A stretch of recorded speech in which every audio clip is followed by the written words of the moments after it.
Blood pressure. Sounds familiar? Your blood pressure is usually taken during checkups and is a requirement for your health certification. It is to know whether your blood pressure is normal or average for your age. But you might know a number of relatives who suffer from hypertension and cautiously monitor their blood pressure, right? So how many people experience high blood pressure? Out of 7.7 billion world population in 2019, an estimation of 1.13 billion people had hypertension, and 2/3 are from low and middle income countries. Unfortunately, only fewer than 1 out of 5 people have the disease under their control.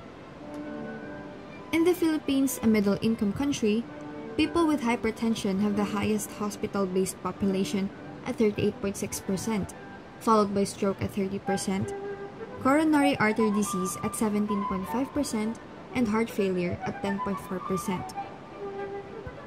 Its prevalence among Filipinos has increased from 11% in 1992 to 28% in 2013, equal for males and females. And 9% don't know that they have the condition. Meanwhile, there was a rate of 56% who had treatment, 57% who gave compliance, and a rate of 20% who had their BP under control. Obviously, it is important to know whether you have any medical condition and understand it well. Blood pressure is the force exerted by blood circulation against the blood vessels, and it is written as 2 numbers. The number above is called systolic pressure, which measures the pressure against the artery walls while the ventricles squeeze to push the blood out to the rest of the body. The number at the bottom is called diastolic pressure, which measures the pressure against the artery walls while the heart relaxes and the ventricles are filled with blood. Basically, the easiest way to know if you have hypertension is by measuring your systole and diastole using a sphygmomanometer that you frequently see in clinics or hospitals. Here are the blood pressure ranges for your reference. Normal blood pressure is less than 120 systolic and 80 diastolic. Elevated BP is between 120 to 129 systolic and less than 80 diastolic.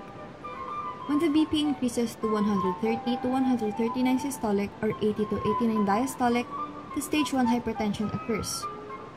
While the stage 2 hypertension occurs at least 140 systolic or at least 90 diastolic. Lastly, much higher BP than 180 systolic and or higher than 120 diastolic leads to hypertensive crisis. Clearly, hypertension is when the blood pressure exceeds the normal and elevated range.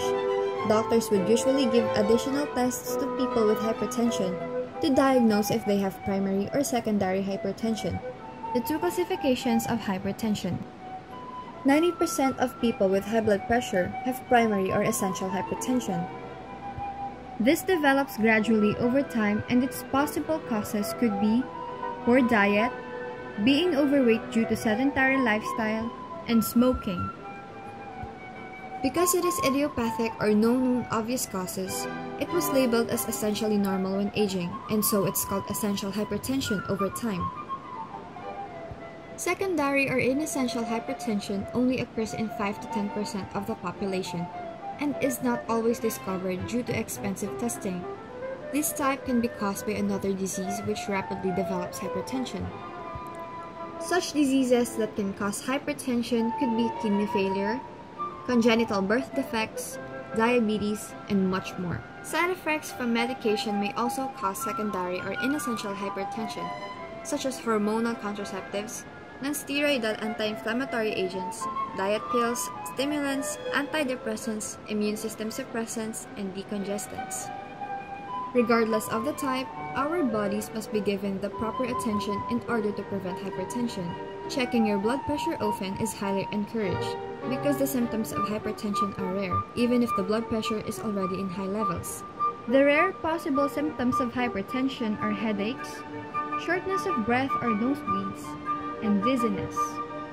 There are several factors that may risk you in hypertension, and it should be put in notice and awareness that these factors can be hereditary.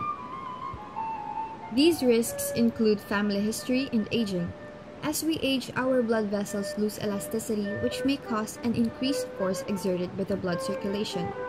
Another risk included is gender. Until age 64, men are more likely to get high blood pressure, but at 65 and older, women are more likely to get high blood pressure. In a 2019 survey made by WHO, hypertension occurred in 1 in 4 men and 1 in 5 women in the year 2015. Lastly, the influence of one's race.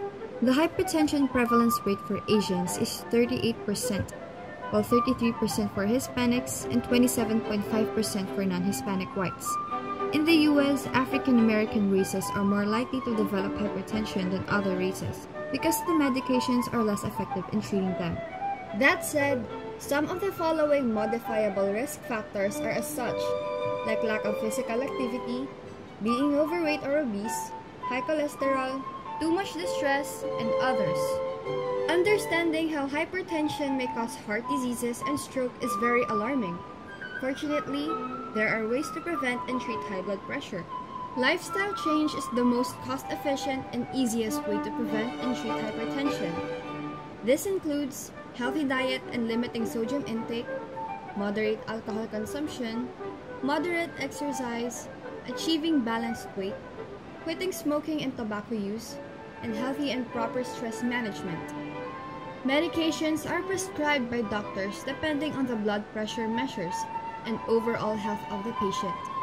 These are the commonly prescribed medications to treat hypertension. First one is diuretics or water pills for kidneys, while the next ones are namely angiotensin-converting enzyme inhibitors and angiotensin II receptor blockers, which are used for relaxing blood vessels by blocking the formation of chemicals that narrow blood vessels. Last is calcium channel blockers. These are for relaxing the muscles of blood vessels and works better for elderlies and African heritage than ACE inhibitors. On that subject, there are another medications that are sometimes prescribed by doctors if the patient is having trouble in reaching the blood pressure goal. And these are the following medications. Note that you need your physician's prescription before using these medications. The month of May is the Hypertension Awareness Month and is also celebrated alongside the International Campaign for May Measurement Month, which is an initiative to screen millions of people who have not their blood pressures measured. Let us encourage everyone to maintain a healthy body in order to avoid developing hypertension and to know your numbers by visiting your doctors regularly and by checking your blood pressures. This will help people to live a better life that is free from hypertension. Remember that we need to continuously exercise proactive measures to keep ourselves as healthy as we can. It's not a one-time thing, but rather a lifestyle.